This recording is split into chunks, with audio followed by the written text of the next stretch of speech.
Bientôt la Saint-Patrick. Faites pas si cool que ça, hein, quand on sait que c'est pas la teuf de la binouse, mais bien celle du type qui a évangélisé l'Irlande. Alors, on n'attend pas Patrick? Mais il y a un autre quiproquo concernant les symboles irlandais, c'est Dirty Old Town, qui n'est pas irlandais. Voilà, explication.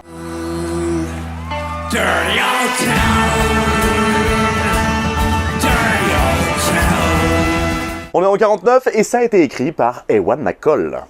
Qui ça? Un chanteur anglais, écrivain, acteur et poète. Un type du Nord surtout, né à Salford. Oui, une des premières grosses villes industrielles de l'Angleterre et voisine de Manchester. Bref, la culture du coton, la culture des transports maritimes et puis des briques rouges. Et le rouge, c'est la couleur de quoi?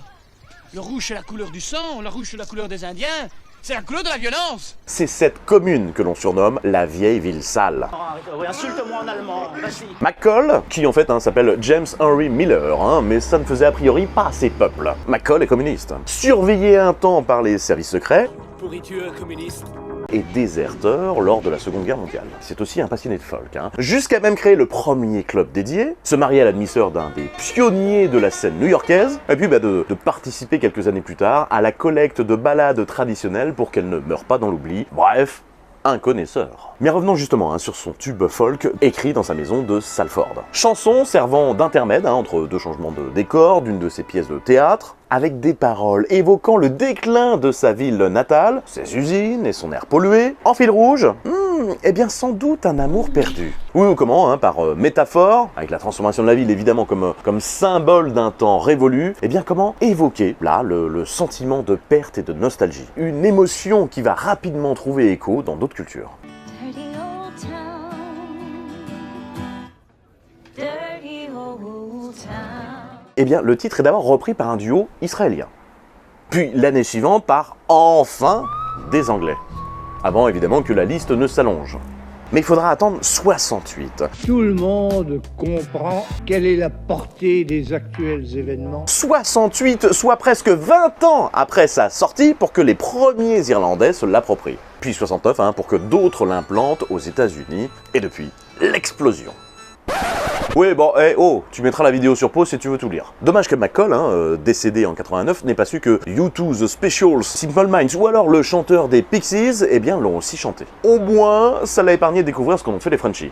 Non, pas Sylvie Vartan, mais à commencer par Gilles Servat. Vieille ville de merde.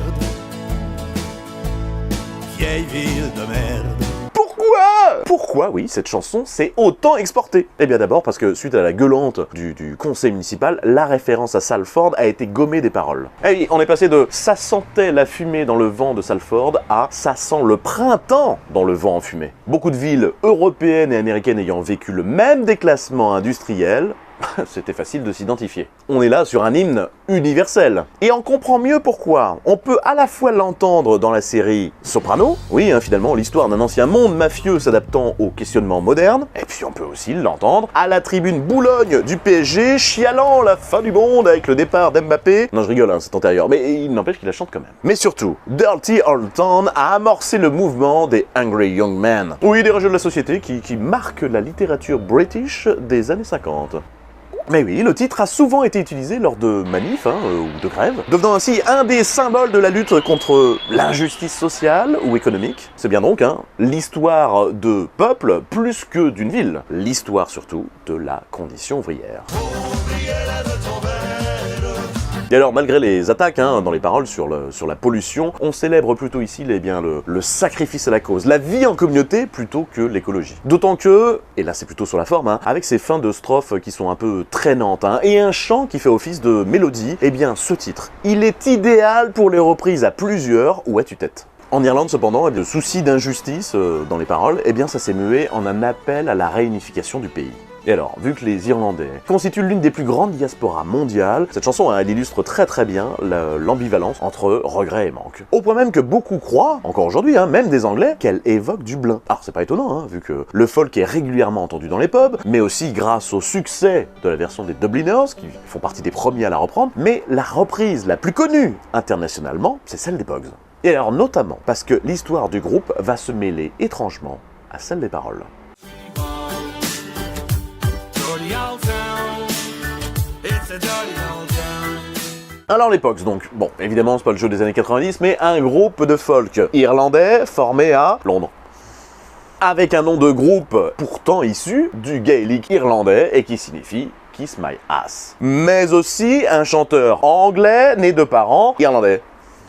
Shane MacGowan. Oui bon, vous avez compris, hein, dès les origines, tout ça est un peu trouble. The Troubles. S'inspirant des positions politiques des Clash, oui, parce que le groupe s'est quand même fait connaître dans l'une de leurs premières parties, les Pogues vont surtout devenir une des voix des jeunes immigrés irlandais. MacGowan va même déclarer en 2015 sa honte de ne pas avoir eu les tripes de rejoindre l'IRA.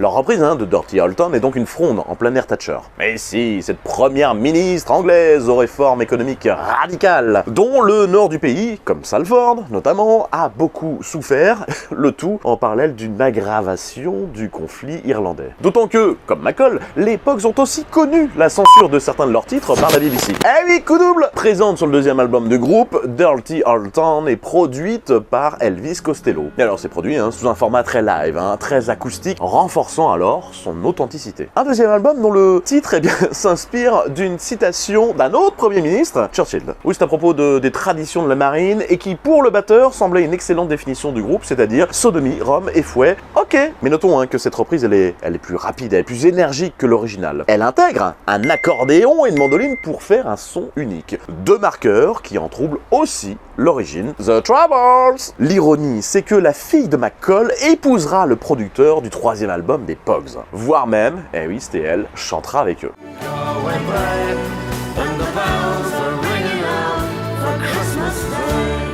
Quant à McGowan, il est viré du groupe en 91, quelques mois après la démission de Margaret Thatcher. Il sera remplacé par le chanteur des Clash, la boucle est bouclée. Voilà, pour la Saint-Patrick, n'oubliez pas qu'une playlist dédiée existe sur Deezer et Spotify, vous avez juste à taper une chanson d'édition. Petit conseil du moment, jetez une oreille au premier album garage rock des Vendéens, The Meat Shakers.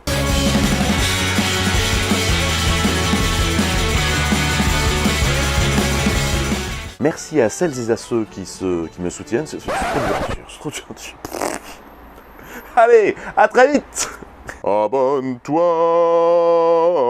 abonne-toi, abonne-toi. Vieille ville de mer.